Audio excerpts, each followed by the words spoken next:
And all right, so good afternoon or good morning, depending on where you're joining us from, everyone. My name is Jesse, and I am with Exploring by the Seat of Your Pants. So for those who don't know or who are joining us for the first time, we're all about bringing conservation, adventure, and science into classrooms around the world.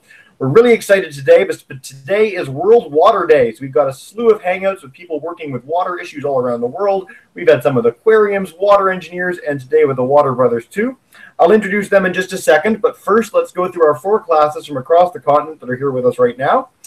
We've got Miss Barajas, grade 6 class from Oxnard, California. Hi, guys. Very low pitched. I like it. All right, we've got Miss Jenkos, grade 6s from Toronto, Ontario.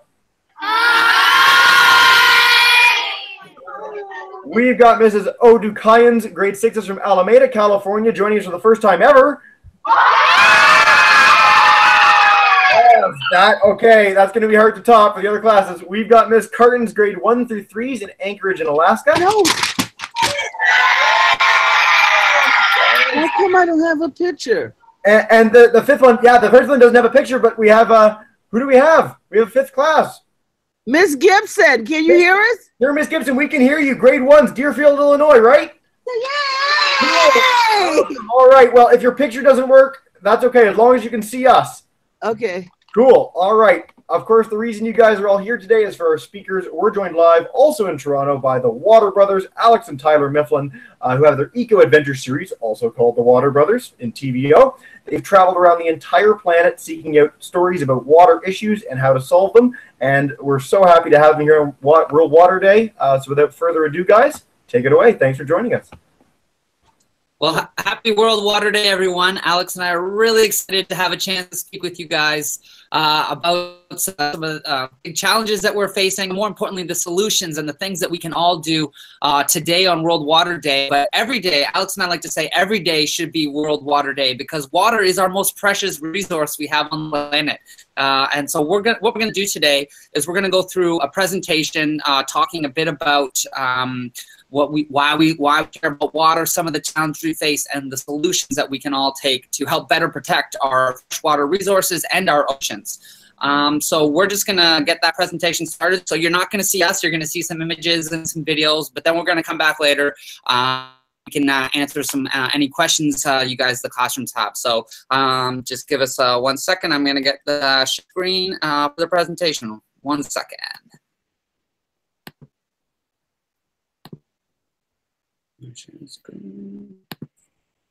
Okay, is that up there? Can you guys see it? No, not yet. Let's go back to you guys. Oh, it's still on us. Okay, let me try this again. Okay. Is the screen up now? There it is. All right, here we go. Yeah, I got a bit of your screen share. I got a black screen right now. Wait, almost. There's just a bit of a video delay. Let's just wait 2 seconds. Sorry for the trouble, guys. No worries. There you go. You're good. All right. So, for those of you that maybe have never heard of the Water Brothers or seen our show before, Alex and I, we've been traveling the globe for the last 6 years. We've been to over 35 countries, making documentaries about a whole host of different environmental challenges we face around the globe. Everything from access to clean water and sanitation to invasive species, looking at how climate change is impacting our oceans, our freshwater resources. We look at the health of our oceans, look at a lot of the health of shark populations, sea turtles, lots of marine life. And but lots of stuff on farming and agriculture, because 70% of all the water humans use on the planet, all of the fresh water humans use, 70% of it is for agriculture. So that's why you'll be hearing a lot of what we're talking about today is connected to agriculture. It's our food. Our food is so central to, you know, how we use water and how we can also improve how we use water as well. A lot of solutions have to do with agriculture and food systems. So to get things started, for those of you who have never seen our show before, we want to just show you a trailer for one of our seasons. It'll give you a better idea of what it is we actually do with our show. So we're going to play that for you right now.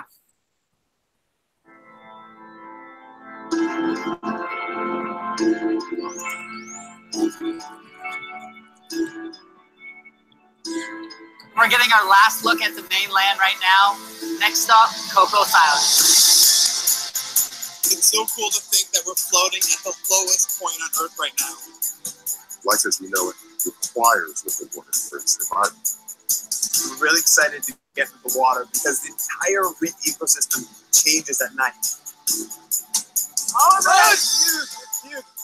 Woo! If we can't get this problem solved, we'll be out of business. So quite amazingly, we've come to the new headwaters of the lower Jordan River. How could it be allowed to get like this? They're the start of what will be a very difficult journey for them. This is ours, and this is where we're from. We have to be a good steward of it because there's nobody else to take care of it but us.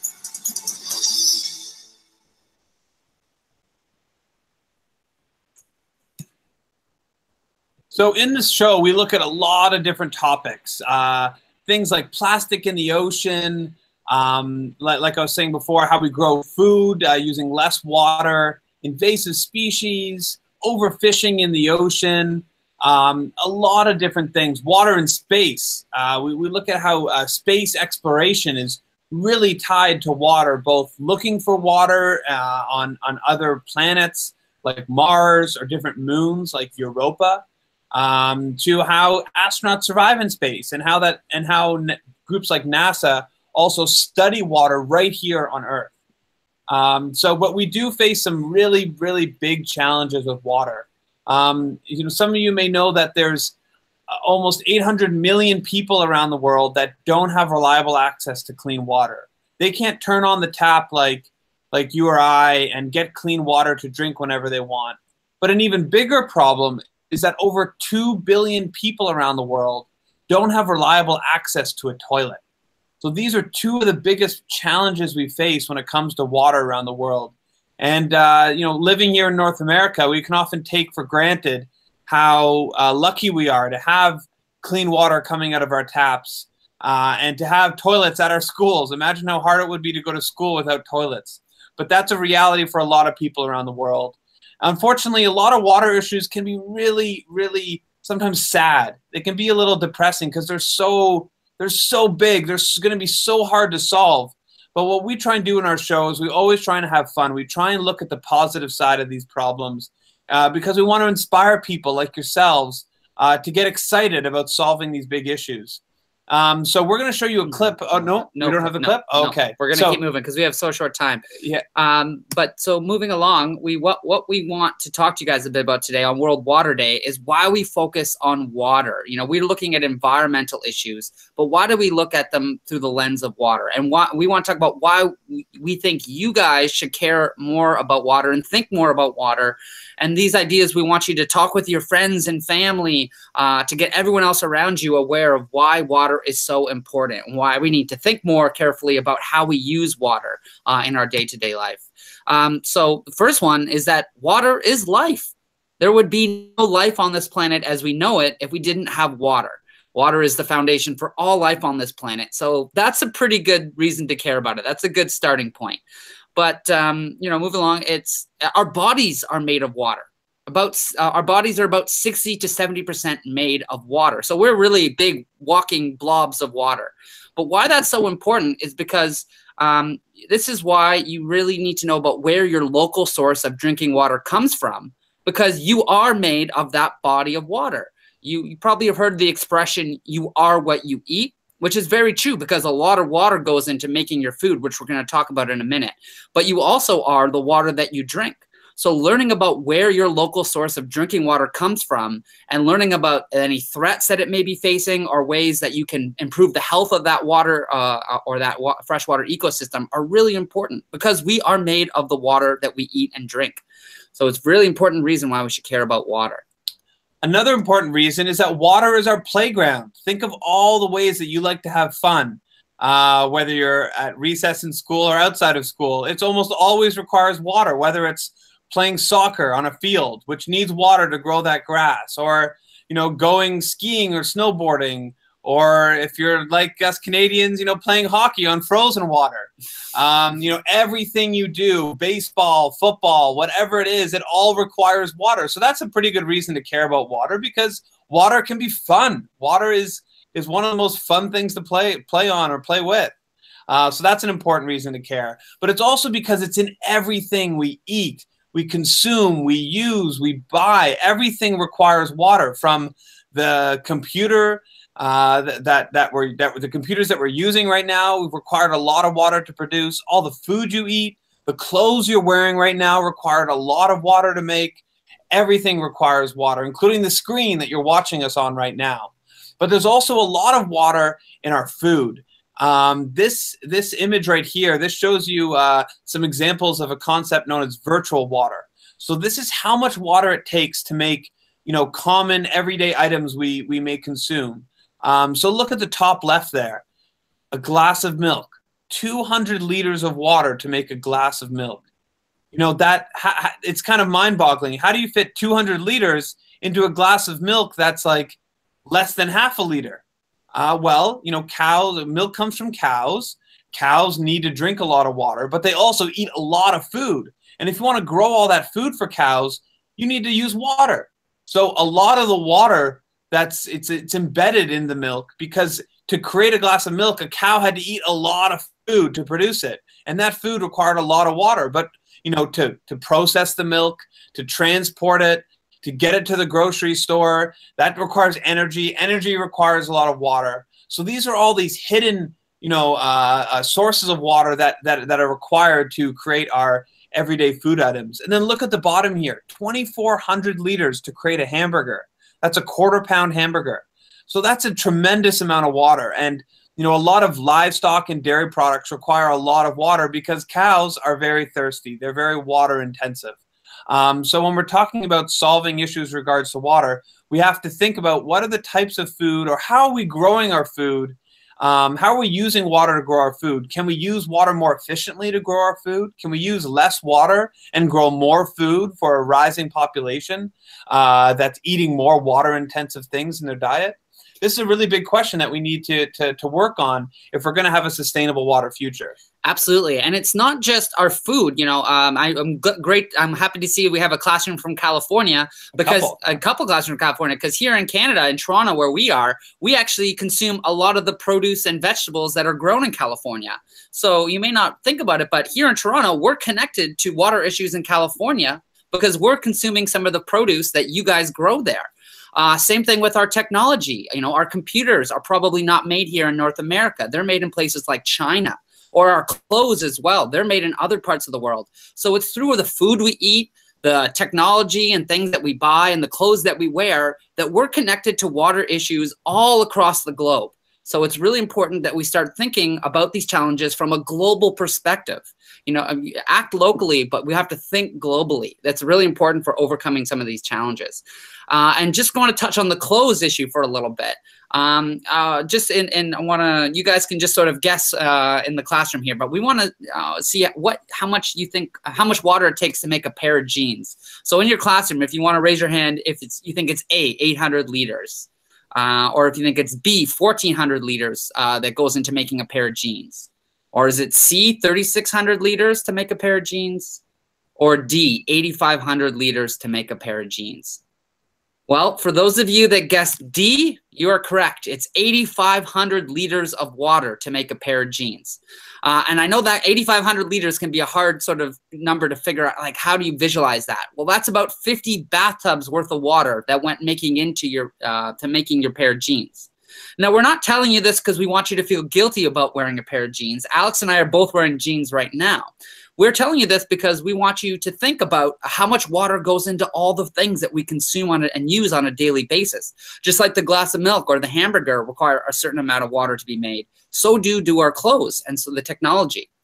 But but here in Canada, and I know we have some classrooms in the States, but we have a problem here in Canada about a myth of abundance. We're always taught, young people are taught, that we have about 20% of the world's surface fresh water. This is the things that are on the surface: lakes, rivers, streams. But what's really important to remember in Canada is that most of the water that falls through precipitation or snowfall, it's going all over the country. But this is a map of the macro watershed. So this shows you where every drop of water that falls on land, where is it going to flow out to?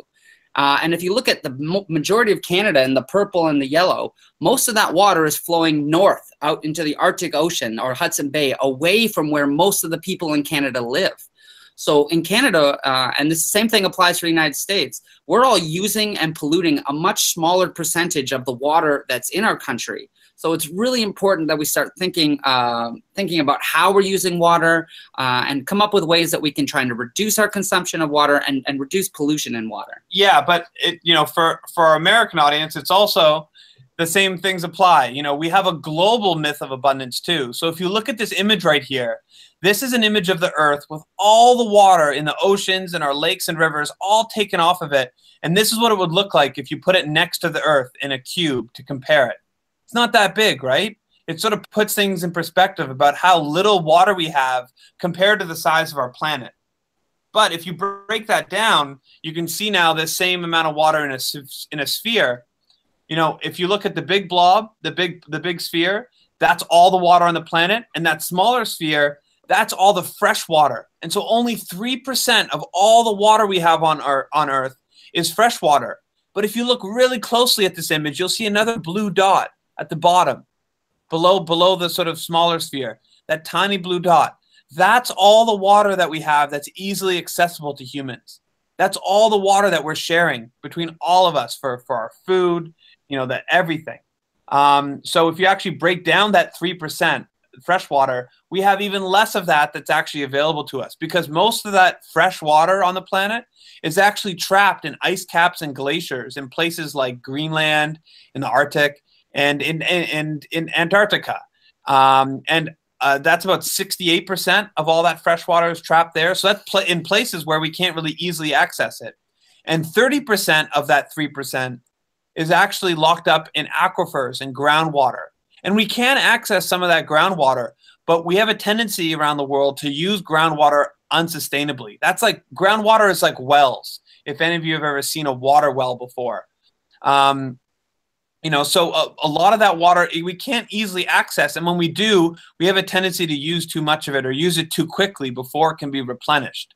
So of all the fresh water we have on the planet, only 1% of that fresh water is actually easily accessible to us. That's everything that's in lakes, rivers, streams, the stuff that we see, the fresh water we see in our daily lives usually. That's what we're all sharing and using. So we have to think differently about water, and we have to remember that we have a lot less than we think. And that's going to help us start to use water more efficiently. Because when we look at the planet, we see our blue planet, but most of that water is not accessible to us. And another really interesting thing about water is that it's been here for about 3.8 billion years. All the water that we have on this planet has been here from the beginning. All the water that everything consumes, every animal has ever consumed, it's the same water. So it's really neat to think that that water has been shared by all these living things over Earth's history. And so the only way that how Earth first got its water is that when the Earth formed, it would have been squeezed out of the rocks in the Earth as it was all pulled together. The Earth didn't used to look like it did today. And another way it would have arrived here would have been through asteroid impacts that would have brought water from deep in space.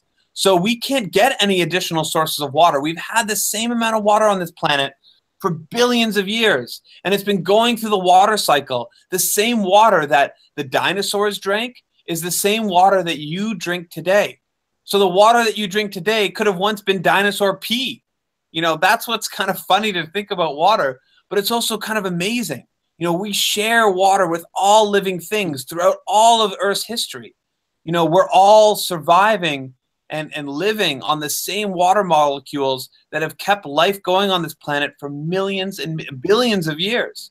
So that's a really cool thing to think about. But it also reminds us that the same water we're using today, the same water that we may be polluting today, could still be polluted for future generations. So we have a really big responsibility to care for the water that we have on this planet, because we're sharing it with so many people and so many living things. And, humans have a ability to make water unusable for future generations and make water, not too polluted for certain living things. So we have a really big responsibility to use it more efficiently. But, you know, we also have the ability to treat water, to clean water, and we have lots of emerging technologies that are helping us clean water and make sure that the water that we use and that we eventually put back into the ecosystem is clean enough for marine life and for all life to use and survive. But that's not the case for all parts of the world, and it's definitely a big challenge across the globe is providing the technology, the water treatment plants, the water infrastructure to help clean dirty water and treat our sewage. And so this is a really important technology that we need to help encourage the developing world to incorporate and also improve the technology that we use here in Canada and the United States and across the developed world. Oh, are we going to show this video? Yeah, let's show this video. So we've come across a lot of solutions for the global water crisis, if you want to call it that. And, you know, there are ways now to take water from the ocean and actually take the salt out and use that fresh water. It's called desalination. And that is a really exciting solution, but it can be really expensive and it can use a lot of energy. But another solution that we've come across that is very exciting and can create fresh water out of an unusable source and make it good for drinking and good for agriculture. It's called wastewater recycling. So this is taking water that goes down your toilet. It's taking water that goes down your sink drain. It's taking the water that goes down your shower or bathtub. And it's using it and it's treating it. And then we get to reuse it again for agriculture or put it right back into our taps. It's called wastewater recycling. And it's a really exciting solution and something that we think is going to play a big role in the future. And we could talk a lot about it, but we actually got to test out a wastewater recycling system before on our episode with NASA. So we want to show you a short video clip of our time with NASA to see what wastewater recycling is all about. So check it out.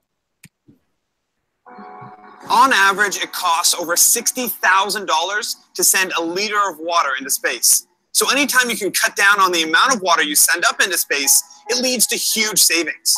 And that's what's brought us here to the Marshall Space Flight Center to learn how scientists here are turning urine into clean drinking water. Since 1960, this center in Huntsville, Alabama, has been NASA's primary hub for developing rocket propulsion systems. Many Earth and space science activities continue to take place here, including the development of the water recovery system that recycles wastewater aboard the International Space Station. On average, we need about 4,000 liters each year to support the crew that we have on the space station, just in the U.S. segment.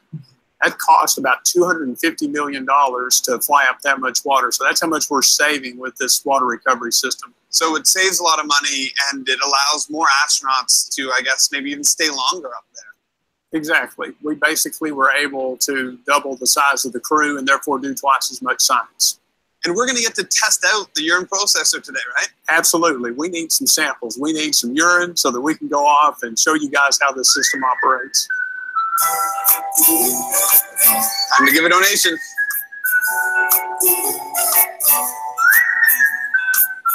While the first few steps of the water recycling system must be conducted manually here on the ground, on the space station, the entire process is automated. So we've just poured in the sample. It's mixed with a whole bunch of other chemicals, and it's going to go through this whole system. The whole process takes about 2.5 hours, and at the end of it, we're going to get a nice, clean drink of water. This system can recycle about 93% of all the water it receives.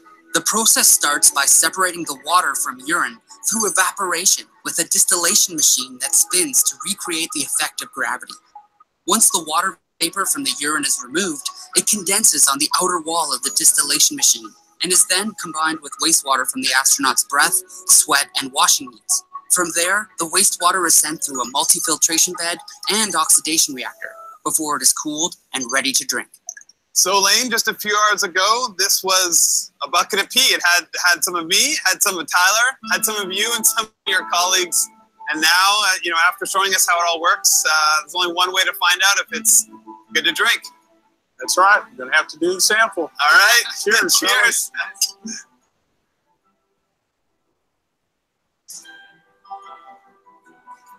That tastes pretty good to me.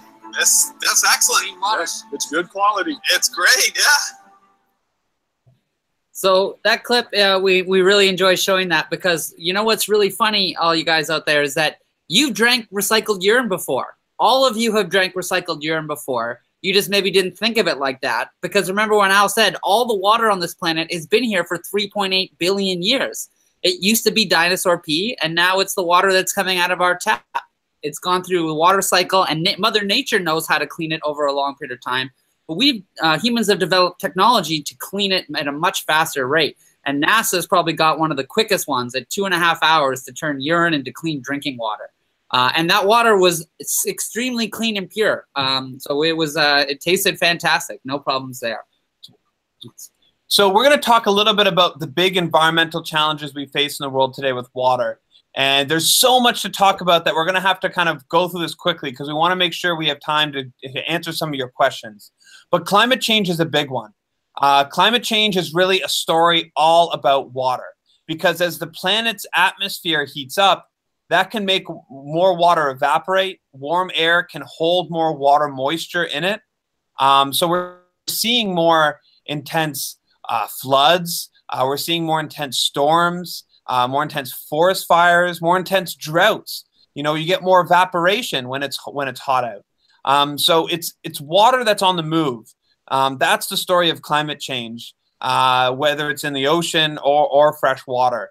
It's a story all about water, and that's what we have to remember, because the ways that we're actually going to experience and suffer from climate change is how it impacts our freshwater resources and our oceans. So that's a really important thing to keep in mind.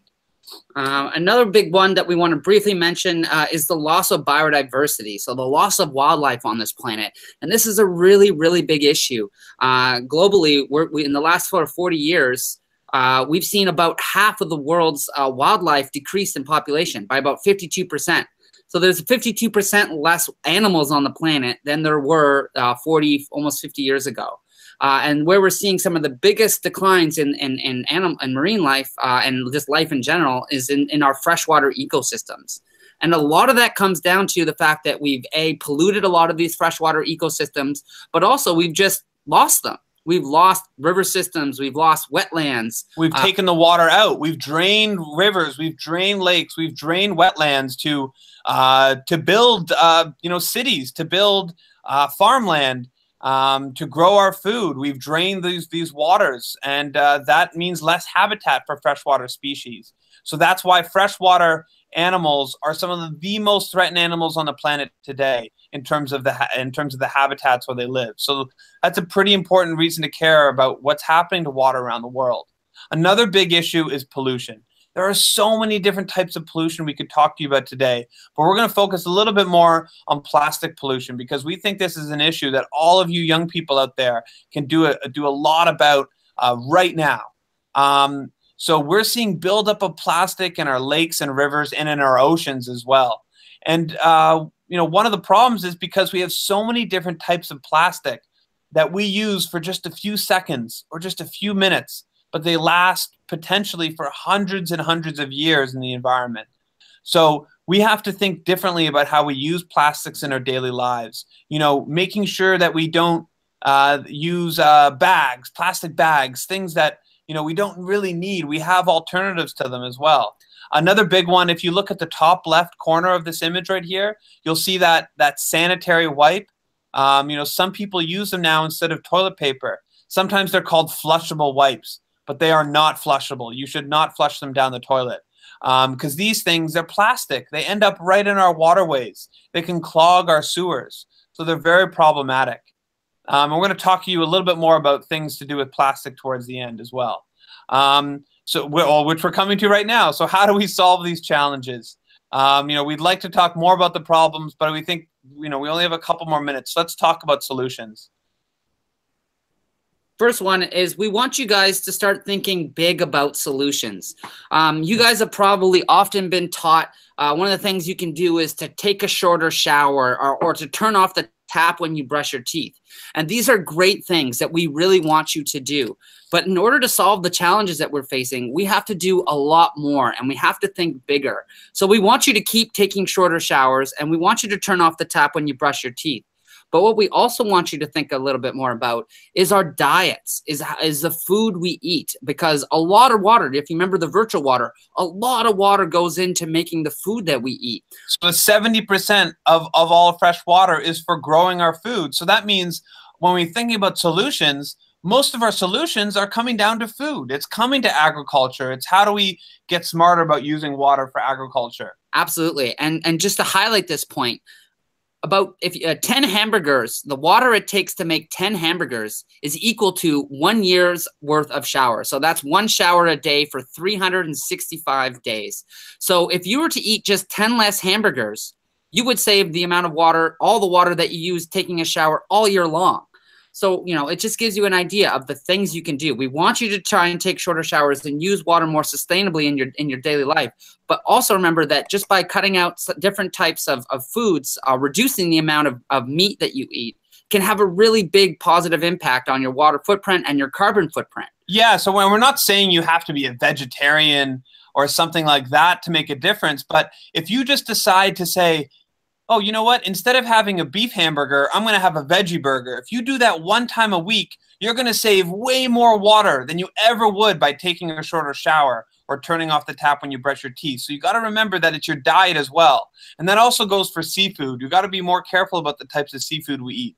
But unfortunately, we don't have enough time to go into those solutions right now.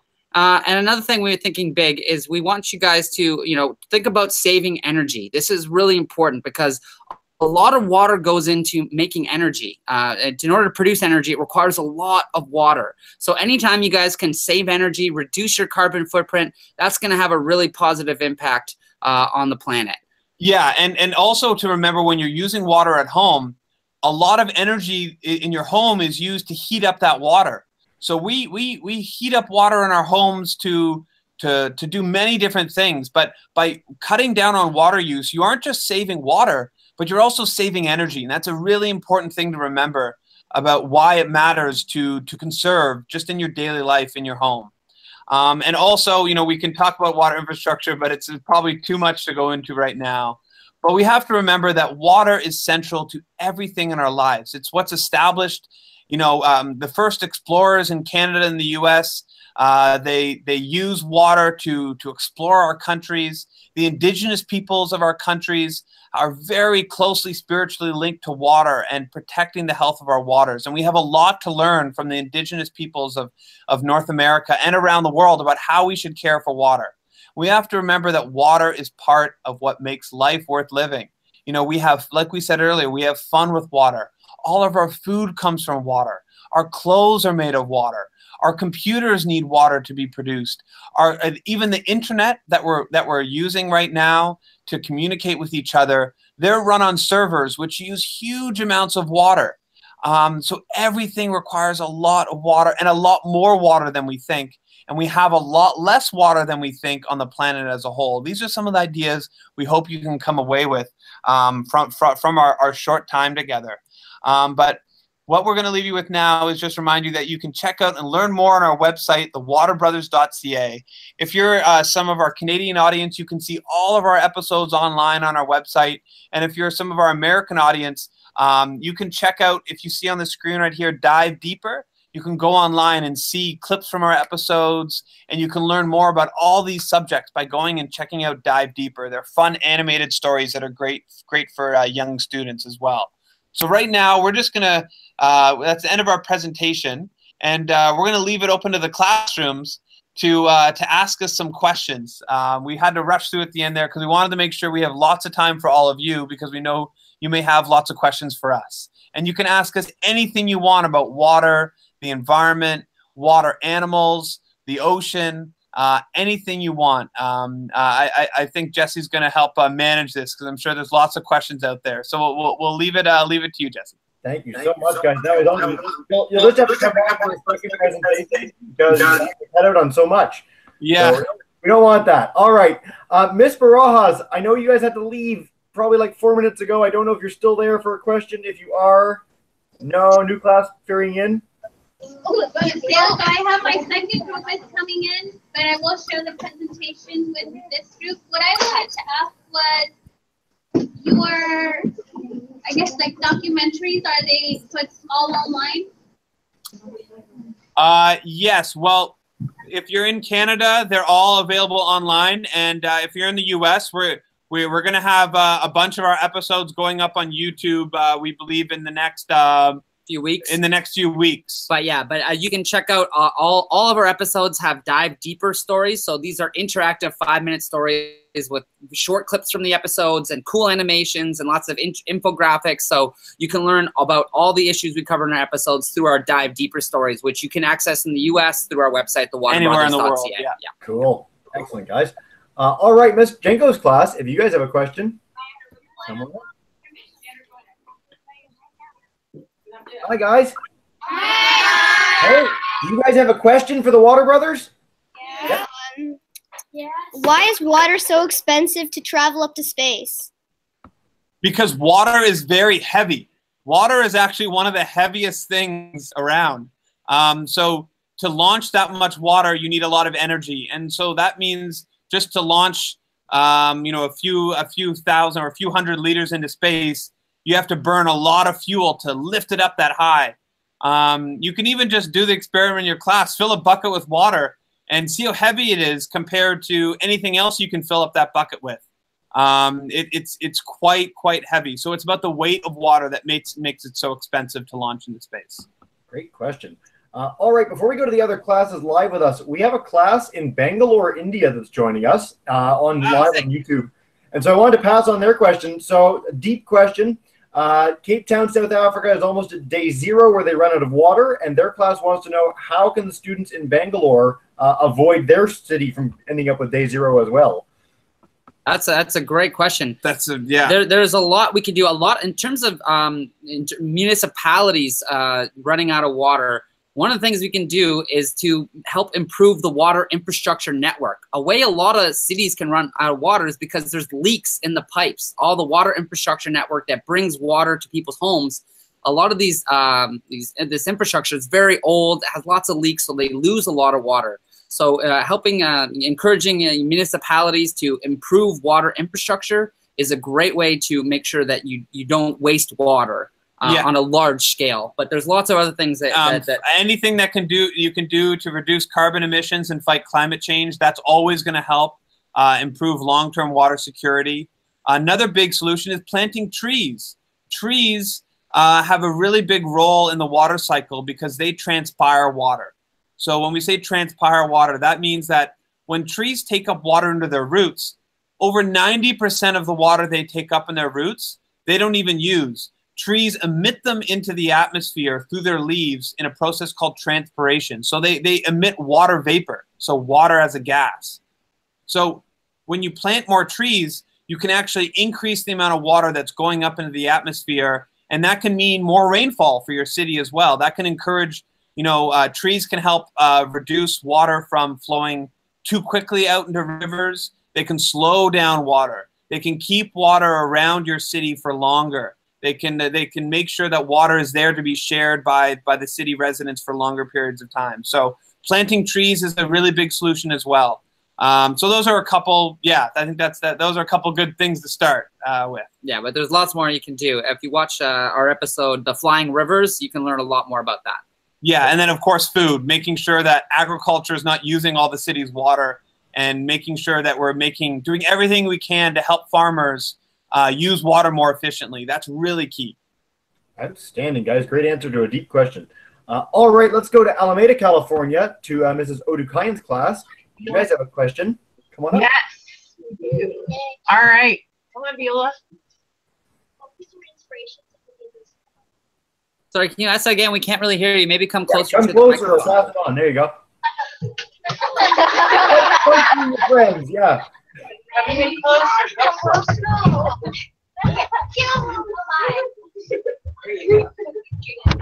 What was your inspiration to begin this project? Ooh, I think our inspiration to begin, we had lots of inspirations. Alex and I growing up, we loved being out in the water, we loved wildlife. We are very fortunate to live on the Great Lakes by the biggest amount of freshwater source on the planet. So we were just really lucky to be around a lot of water, have a passion for wildlife. And what really what inspired us to do this show is that when we were your guys' age, all the environmental problems and the challenges that we were learning about in school, as we got older into university, and you know, all those problems were still around. They didn't get better. They didn't get fully solved. In fact, most of them had gotten worse. So we wanted to create a show where we could educate people, inspire them to learn about these challenges in hopes that future generations, that we can solve these problems. We want to overcome these challenges so that when we have kids, these aren't the problems that they're going to be learning about in school. They're going to be learning about how we've overcome these challenges, or maybe how we're making strides in really improving the situation. So that was definitely one of the inspirations for us wanting to do this show, is we want you guys to learn about these challenges really young and learn about what we can all do to become part of the solution, because it's going to take people in Bangalore, in California, in Toronto, all across the world. We all need to start doing little actions and big actions to make the changes we need. And here's a little action that you can all do right now. When it comes to plastic, you know, when you're just packing your lunches for schools, you reduce all the single-use disposable plastics you can. So instead of using Ziploc bags, get more Tupperware containers that you can wash and reuse. And don't use straws. Straws are not recyclable. Think about all the billions of straws used around the planet every day. Every day there's billions of straws, and they all go to landfill, or they all end up in our water. They all end up in our oceans as well. So if you can, you know, when you're out at a restaurant next time and you're ordering a drink, you're getting a Coke or you're getting a water, ask no straw, please. It's so simple, and you're going to make a really big difference over your whole course of your lives if you start doing that right now. So just say no to straws. That's one easy thing you can all do it's going to make a big difference. Outstanding, guys. Great. Glad we got that message in. All right, let's go to Miss Carton's class. If you guys have a question. Yep. Hi. I know that water has memory, but how does water form the memories? Ooh, that's a very good question, a deep question. I think in terms of the memory that water has, I'm not too sure. I mean, I think a good a way that water has memory is by the pollutants, the things that have been done to it, the chemicals that we use in industrial applications, making our clothes. I think that it can change the way that water flows. Yeah. Certainly, when you change the chemical makeup of water, it can change how it flows in rivers. It can change the density of water, so it can change how water sinks and rises. Just like, you know, like warm and cold water. A lot of the ocean circulation is driven by changes in temperature. So yeah, there's a lot of different ways that we can change the so-called memory of water and how it flows and moves around.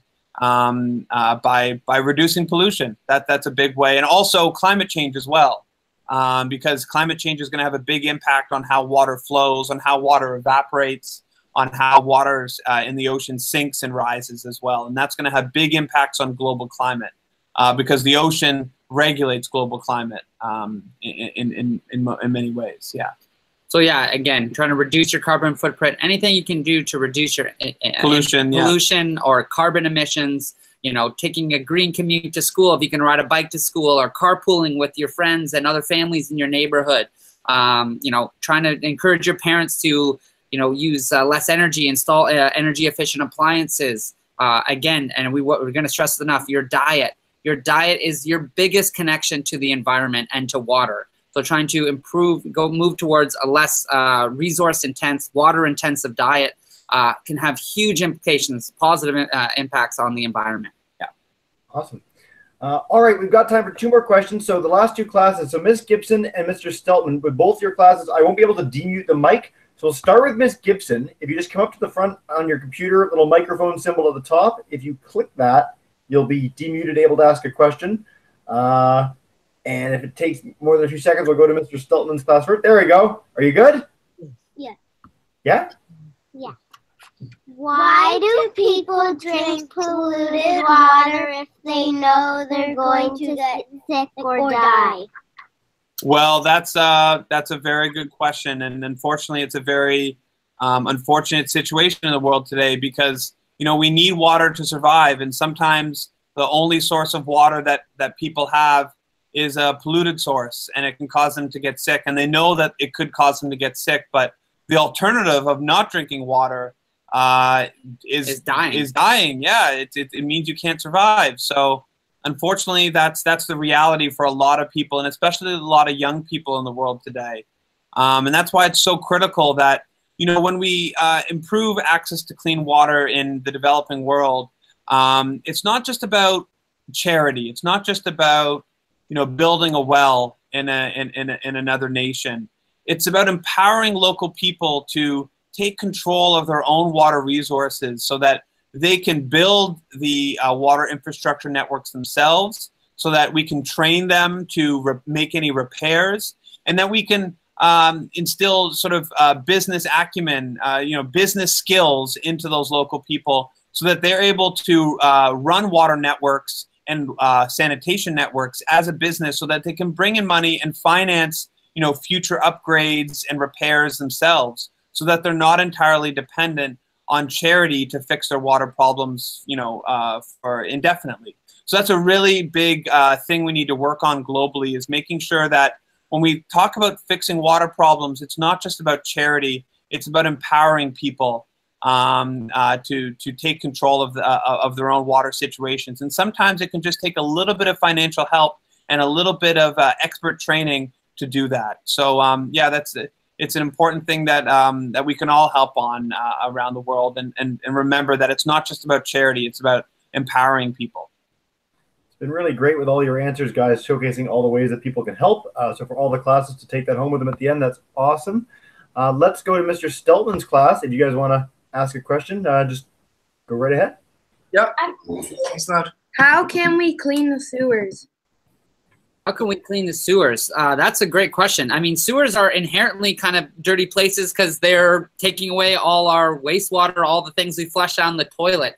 So it's not that we need to clean our sewers, but what we can do to help sewers continue to work the way they should is we can't treat our sewers like garbage cans.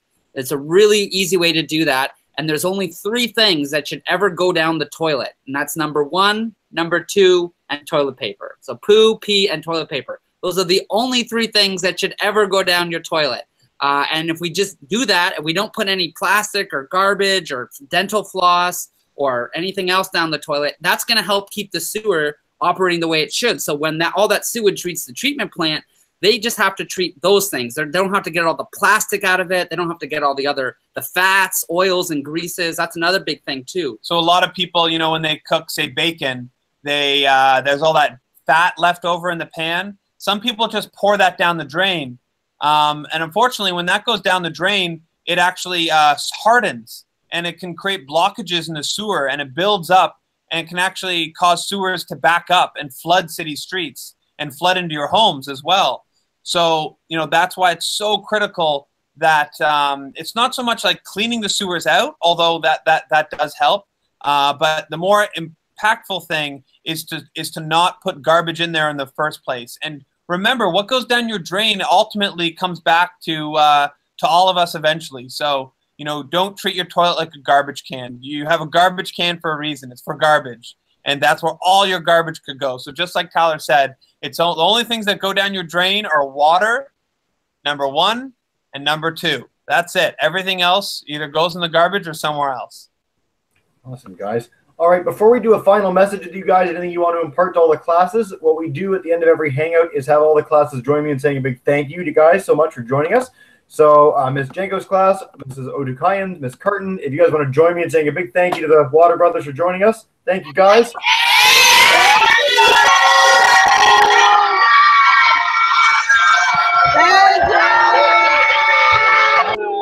Awesome, guys. All right.